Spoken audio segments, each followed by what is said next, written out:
Hey guys, this is OddOneGaming. This is going to be another Raid Shadow Legends video. Today we are on the main account and I have something pretty impressive and pretty fun to show. And that is my new Dragon 10 Heart team, which honestly is doing pretty crazy. It's doing pretty crazy, like, you know, you've already seen the potential of this team on the thumbnail, but it's just something insane. Honestly, I did not believe I could do something like this. I have not looked into the, into the team myself for quite a while. I just had my team previously with Mithrala, Lydia, and, the usual Seer team and all that. They just kept it. That was like 55 seconds to 1 minute and 10 seconds. But then after that, I was like, you know what? I'm quite sure I could do something different and, try and take advantage of the mechanic with the boss, throwing poisons at you and reflecting them or extending poisons and stuff like that. And honestly, this team revolves mostly around Staltus Dragonbane. There's nobody else that can replace him.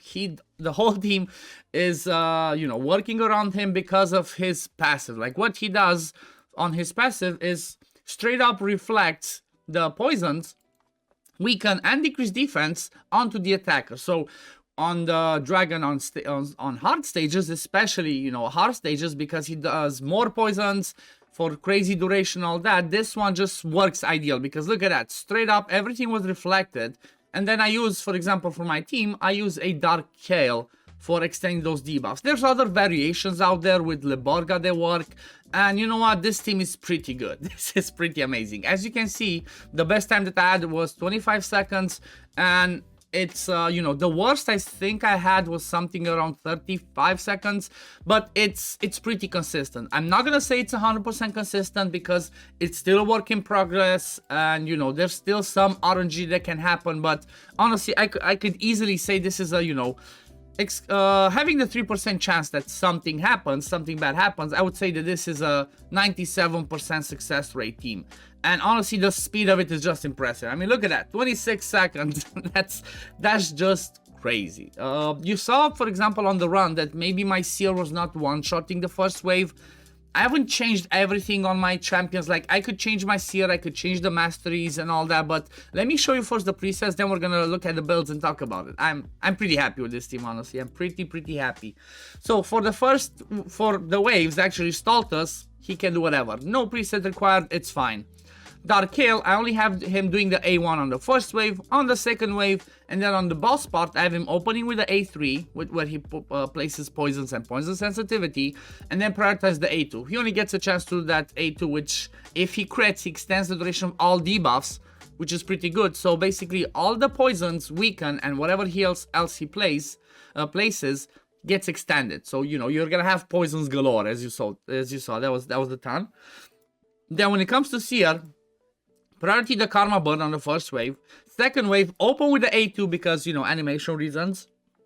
Makes it faster. Then do the Karma Burn. And then on the boss part, even on the boss part, for the sake of cutting on a little bit of the animations, instead of having her go and do the A1, the hits, I just make her do the A2 once. Just does the A2 and then that's about it. The boss hits and she should die either from the first hit or, if she does get to do a second turn. If the boss crits, she dies. If not, then she would do the A2 instead of going and hitting. She would do the A2, then the second time that the boss goes or she takes another turn, she dies from the poison. So that's why you only care about this. Like, this one can be nothing. You only want open with A2 and then that's about it. Then when it comes to Renegade, just in case, because like I said, it's not perfectly tuned, or maybe if you cannot hit those exact stats to one shot with Seer, just lock out the Sacrificial Ritual from Renegade. You don't want to use that on the first wave, you want to use it on the second wave. So here I should make it priority, and maybe over here I can make this priority just in case she does take a turn. She will do the A2 instead of running and hitting the champion and coming back. She just does the A2, again, faster animations. And as you can see, this is an unbooked Renegade level 50. That's all you need. If you had a Kaimar or a Yumiko or something like that, that could work better. You just have them go first, like maybe you would have them faster. Go first, open with whatever, then on second wave reset, and on the boss part, doesn't really matter what you would use. But yeah, this is Renegade, then when we get to the boss part, Renegade is dead, nothing too important. Ghostborn open with an AoE decreased defense. The reason why I'm using Ghostborn is, one, he has unresistible decreased defense. As long as he doesn't go against magic, he's not going to weak hit. So this works perfectly. Plus 2, he brings an AoE increased attack. If you don't have a Ghostborn, you can always use a Lydia. You know, Lydia brings you the buffs, brings you decreased defense, weaken. It should still work the same. It might just be a little bit slower because of Lydia's animation and depending how you build her. If you build her tanky, she's not going to die at the boss part. And when you get to the boss, you only want Stultus and Darkhail to survive, because those are the ones that are going to do all the job. And you know, if everybody else is dead, less animation, that means the team's faster.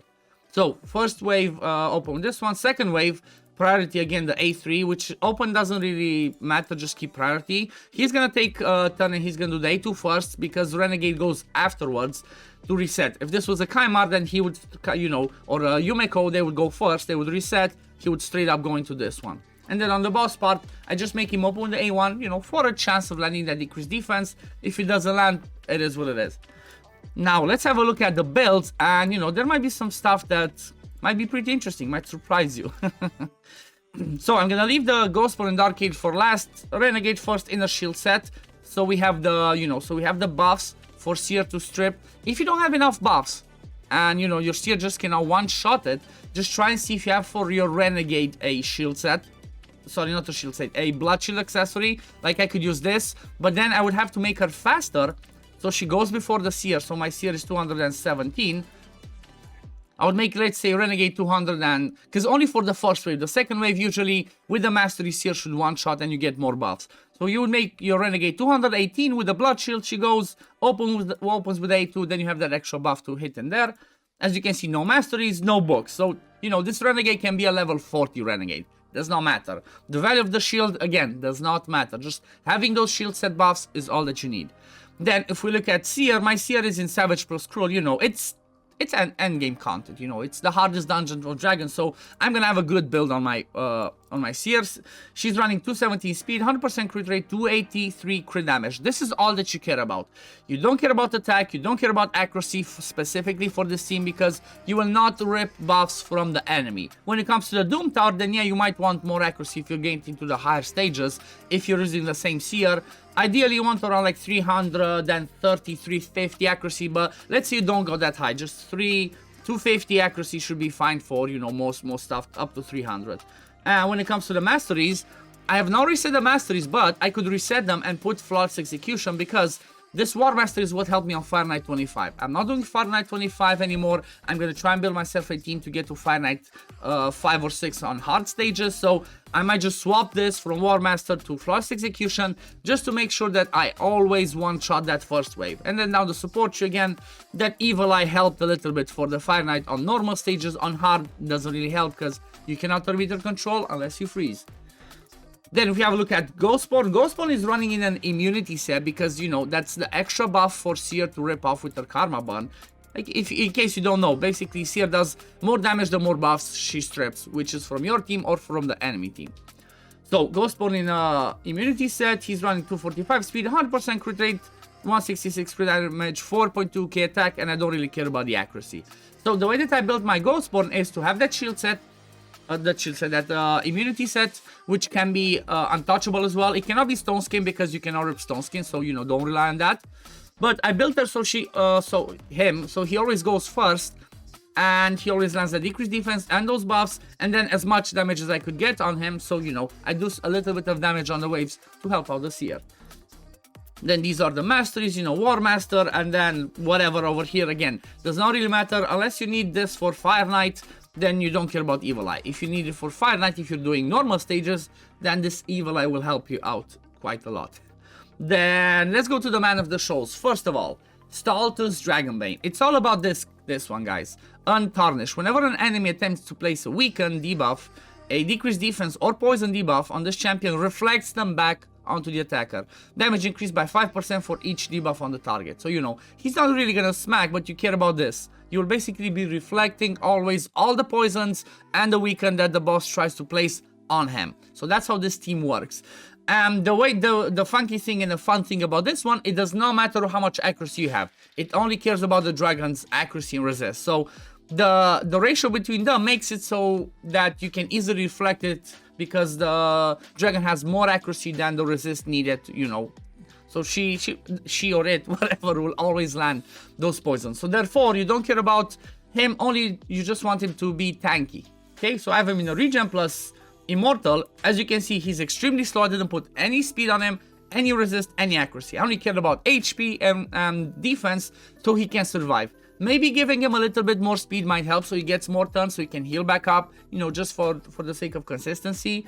So instead of having this one, maybe this one would be a speed boot with some HP defense percent. Or maybe over here I could try and get more speed on the banner, which currently I think I have HP with HP percent. Yeah, so you know, just look, see what works for you. And then masteries, kind of just gave you masteries to keep him alive. You know, the tough skin, blast proof, so he takes less damage from AoEs. This one, so he takes more healing from the regen set. Resurgent for a chance to remove some of debuffs. This one, because you're gonna take a few AoE hits, it's gonna help him keep him alive. And Cycle of Revenge to get a bit of turn meter. Honestly, the last one does not really matter. And then on the support tree, I took him, so I got as much HP as I could on him to make him survive. And this healing, fun enough, it helps with regen and immortal set, so keep in mind. If you're gonna take Lay on Hands, Healing Savior, Merciful Aid, it does help. I also took a lot of Steel, you know, because it's gonna boost me a little bit more HP from the Immortal set.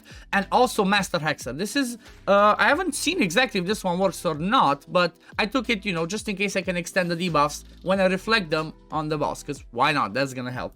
And then the last one over here is Dark Ale, which, first of all, he has no masteries, okay? So I can even improve it, I can even make him better, giving him some mastery, maybe giving him Giant Slayer for a few more, you know, a little bit more damage on the boss whenever he does the A1.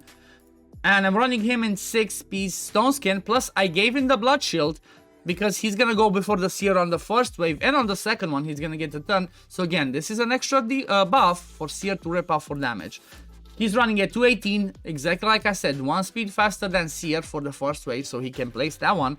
And then I just have the accuracy on him, 345 that I need, 100% crit rate, because I care for about this for the A2. You have to crit in order to extend the debuffs, and then whatever survivability stats I could get on, you know. It's not, as you can see, they're not crazy survivability stats, but you're gonna have 2-turn Stone Skin. And what's amazing about that one, in Stone Skin, you can now have your turn meter decreased, okay? So when the boss does the first hit, what he does is he places the poisons, Stultus reflects them, okay? There's no poison that will go on Dark Ale because he has the first turn of Stone Skin. The first turn that he gets, because the boss is running at 250, so he's gonna go after the boss. First turn, he places more poisons and poison sensitivity. Then when the boss gets his second turn, he does that Inhale. Inhale basically depletes your turn meter and he starts, you know, gets ready to that AoE stun and does damage based on enemy max HP. But because he's in 2-turn Stone Skin, you can now have your turn meter control. Therefore, even though you're slower, you get a second turn and you get the chance to do this debuff extension with the A2. That's why you saw that, you know, all those poisons and even placing the decreased attack, which, you know, can help you survive a little bit. That it just makes it work perfectly. So try to make it 2 turns, not just 1 turn, make it 2 turns. It's really important. If you only make it 1 turn, I'm not 100% sure it's gonna work or not. So, you know, I would advise against it. He is fully booked, you know, I want the books here. And on the A2, the A1 doesn't really matter, but the A3 and A2 I kind of want to be booked. Like I said, Dark Ale can be maybe like a Liburga that has an interesting passive. Let me see if I ever out of the vault. Yeah, so she could be the one that goes in there, and she could also help with your Seer, because she could bring, you know, the increased defense, increased attack for Seer to rip off during the wave. So if you need it, you know, and if you don't have enough firepower on your Seer, just use Liburga instead, bringing you 2 buffs. Maybe with the Lady that should easily be done. And then anything else, you don't really care. Like, you mostly care about this passive again. You would need accuracy on her to extend. Because, and you would have to have her in the rotation after Stultus. Because Stultus has to reflect first and Liburga has to go next. And the way that it counts is, it counts the reflection first and then it counts the hit on her. So she will have the chance to extend those poisons. But yeah, this is gonna be it, I guess, for the video. I hope you enjoyed it. I'm really happy about this team, guys. I'm excited to get myself again a speed team for Dragon on Hard, because whenever I do it, you know, I kind of want to do it as fast as possible. Unless I'm trying to be efficient and double dip with some champion training, then I will use my niche hack to farm on stage 7. But if I don't do that, I want it to be as fast as possible. And you know what? Having a team that's around 30 seconds is just perfect. And I'm really happy with this team, and I hope you guys enjoy it as well.